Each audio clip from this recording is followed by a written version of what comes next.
Didik TV KPM. Baiklah cikgu, untuk segmen ini apakah yang akan kita belajar cikgu? Baiklah Chris dan juga murid-murid yang sedang menonton, untuk segmen kedua kita akan mengetahui jenis-jenis mikroorganisma di mana kesemuanya ada 5 jenis. Ada berapa jenis? Ada 5 jenis mikroorganisma. Baiklah. Okey, 5 jenis mikroorganisma. Kita ada yang pertama, kita ada yang macam ada duri-duri ni, ini ialah virus. Okey, yang pertama kita ada virus. Yang kedua, yang hijau-hijau ni, yang ini termasuk dalam kumpulan alga. Okey. Kemudian yang macam pokok ni, ini termasuk dalam kumpulan fungi.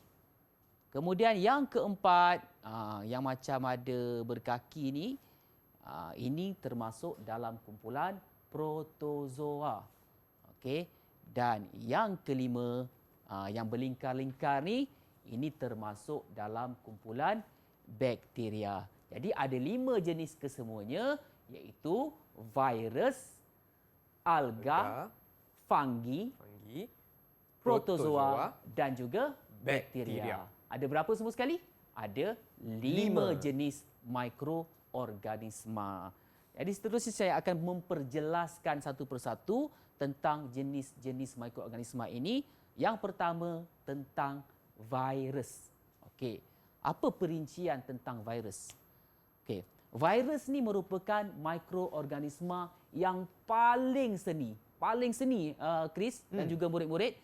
Paling seni bermaksud paling kecil dalam 5 kumpulan mikroorganisma tadi. Okey.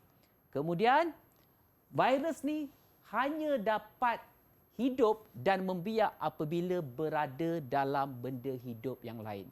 Contohnya sekarang ni virus yang paling popular tentulah virus COVID-19 kan. Dia akan hidup dalam badan manusia contohnya.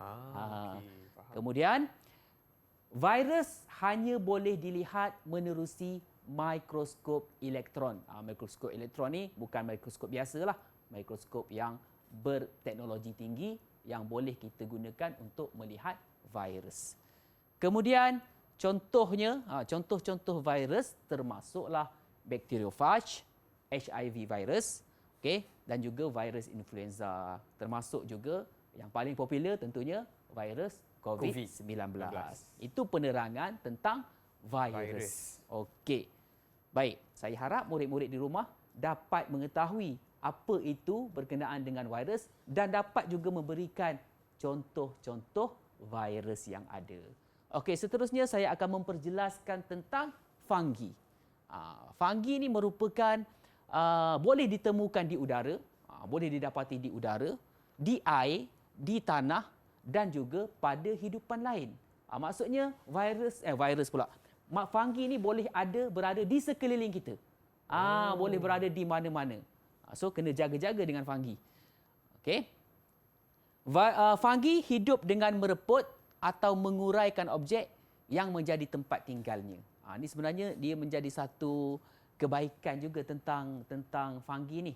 Sebenarnya kalau contohnya saya boleh berikan kat sini, macam kulit pisang yang terbuang, akhirnya terurai, direputkan. Itulah tugas fungi sebenarnya. Dia dapat mereputkan objek lain. So, fungi ada kegunaannya di situ. Kemudian hasil pereputan diserap sebagai nutrien. Boleh faham nutrien tu, Chris? Nutrien bermaksud ni kembali kepada tanah. Contohnya kalau bahan-bahan yang mereput kembali kepada tanah, nutrien ni dengan istilah yang lebih mudah, bajalah kepada tanah. Okey. Kemudian fungi membiak melalui spora. Dia membebaskan spora untuk membiak. Dan contohnya seperti kulat, yeast dan juga penicillium. Ini beberapa contohnya lah. Okey, kemudian kita ada protozoa. Protozoa ni cantik. Saya suka tengok protozoa ni sebab dia macam ada kaki gitu. Dia ada macam kaki. Tapi kaki dia tu, dia itulah fungsi dia, mempunyai sifat haiwan. Kerana ia bergerak untuk mendapatkan makanan. Maksudnya dia macam haiwan. Dia boleh bergerak untuk mendapatkan makanan. Dan pernah ada murid bertanya saya soalan, protozoa makan apa? Makan Chris apa, tahu cikgu? protozoa makan apa? Saya pun dah tahu. Protozoa dia memakan mikroorganisma yang lain seperti bakteria. Dia boleh makan mikroorganisma yang lain. Itu pengetahuan tambahanlah untuk murid-murid yang sedang menonton. Okey. Kemudian protozoa ni biasanya dia hidup dalam tempat ataupun habitat berair seperti kolam, tasik, sungai, longkang dan sebagainya. Okey. Dan contohnya yang paling popular Paramecium dan juga ameba. Ini adalah contoh-contoh protozoa yang sangat popular. Baiklah. Okey, seterusnya mikroorganisma yang seterusnya, yang keberapa dah, Chris? Keempat, cikgu. Yang keempat Okey, kita ada alga. Okey, Alga. alga. Alga ni mempunyai sifat tumbuhan. Kalau tadi protozoa ada sifat Haiwan. tapi alga mempunyai sifat tumbuhan. Okey. Okey. Dia mempunyai klorofil. Itu sifat tumbuhan tu. Mempunyai klorofil untuk menghasilkan makanannya sendiri melalui proses fotosintesis. Saya pasti murid-murid yang sedang menonton pasti mengetahui apa itu proses fotosintesis, iaitu proses di mana tumbuhan boleh membuat makanan sendiri. Okey, baik. Kemudian, apakah contoh-contoh bagi alga? Kita ada kolera, kemudian kita ada Chlamydomonas dan juga kita ada contoh alga ialah Volvox. Okey, alga ni pun ada kegunaannya yang tersendiri. Baiklah, seterusnya kita ada bakteria. Bakteria ni boleh wujud dalam bentuk seperti sfera, rod dan juga belingkar. So, di atas meja kita pada hari ini ada saya bawakan sampel ataupun model bakteria. Agak-agaknya yang mana tu? Sfera, Okey. rod atau lingkaran. Berlingkar. Okey. Kemudian ia boleh ditemukan di udara, di air, di tanah dan juga pada hidupan lain seperti manusia, haiwan dan tumbuhan. Mungkin pada tangan kita ni ada bakteria yang kita tak nampak. Mungkin ada. Sebab tu kena cuci tangan. Sebab kan, itu cikgu? kena selalu mencuci tangan Okey. menggunakan cecair pembasmi Kuman. kuman. Okey, kemudian bakteria hidup dengan menyerap nutrien daripada benda hidup yang lain. Jadi dia menumpang benda hidup yang lain, dia serap nutrien tersebut daripada hidupan lain. Dan contoh-contoh bakteria termasuklah Spirilium, Streptococcus, E. coli dan juga Salmonella. Ini beberapa contohlah.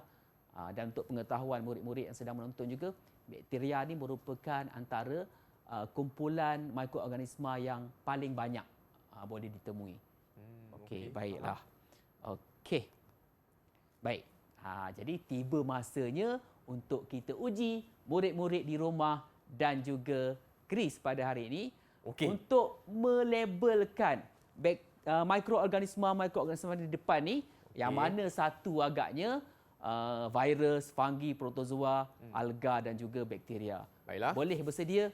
Mungkin murid-murid yang sedang menonton boleh bantu Abang Chris ni untuk menjawab soalan ini dengan tepat. Okey, silakan Chris. Okey, baiklah. Yang pertama sekali, cikgu. Yang hujung sekali. Hujung sekali, saya rasa apa ya jawapannya? Okey, nampaknya ada Mungkin kaki. ada yang sedang menjawab di rumah tu. Ada kaki. Ada kaki. Saya rasa kaki ni untuk bergerak. Ya. Ada sifat seperti? Haiwan. Ya. Untuk mencari makanan. Ya, betul. Jadi, saya rasa yang ni merupakan protozoa. Mungkin. Mungkin, okey. Yang kedua, ini pula dia berwarna hijau. Berwarna hijau. Okey. Saya rasa yang ni alga. Okey. Dan Okay. seterusnya Yang bulat berduri yang ni. berduri ni. Saya rasa yang ni apa jawapannya? Okey. Kawan saya kata virus je kot. Okey.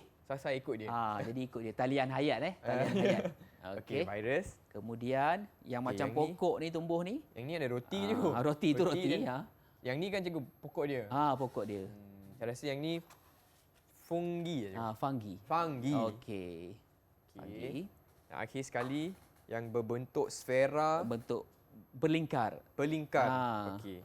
Saya rasa yang ni bakteria je kot. Okey, baiklah. Ah. Kita semak dulu jawapan yang diberikan oleh Chris. Okey. Dan juga murid-murid di rumah kita boleh sama-sama semak. Okey, adakah di hujung sana protozoa? Betul atau tidak? Okey. Ya, betul. Murid-murid di rumah kata betul. Betul. Okey, Okey. bagus. Betul tak, cikgu? Betul. Okey, betul. Okey, yang kedua yang berwarna hijau itu ialah Abang Chris kata alga. Betul ke alga? Ya, tak dengar? Okey, betul. Alga. Yes. Okey, betul. Yang ketiga, yang bulat, yang berduri, ini seperti virus. Betul ke virus? Betul juga. Okey, kemudian yang seterusnya, fungi. Sebab fungi ni biasanya memang tumbuh atas roti. Ya. Sebab itu dibawakan sampel roti sekali pada hari ini. Okey. Betul tak Chris rasa? Saya rasa betul.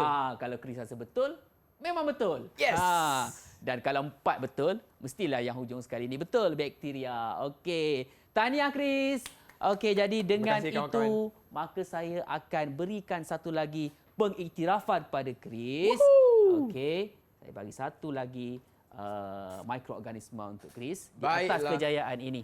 Terima kasih, Okey, cikgu. jadi Chris telah pun berjaya mengumpul 2 mikroorganisma. Itu Okey, dia, tahniah cikgu. Chris. Baiklah, Jadi- cikgu boleh tak cikgu kongsikan rumusan kepada murid-murid di rumah apa yang telah kita belajar dalam segmen ini, cikgu? Okey, dalam segmen pada kali ini, kita telah mempelajari bahawa terdapatnya 5 jenis mikroorganisma, iaitu protozoa, alga, virus, fungi dan juga bakteria. Didik TV KPM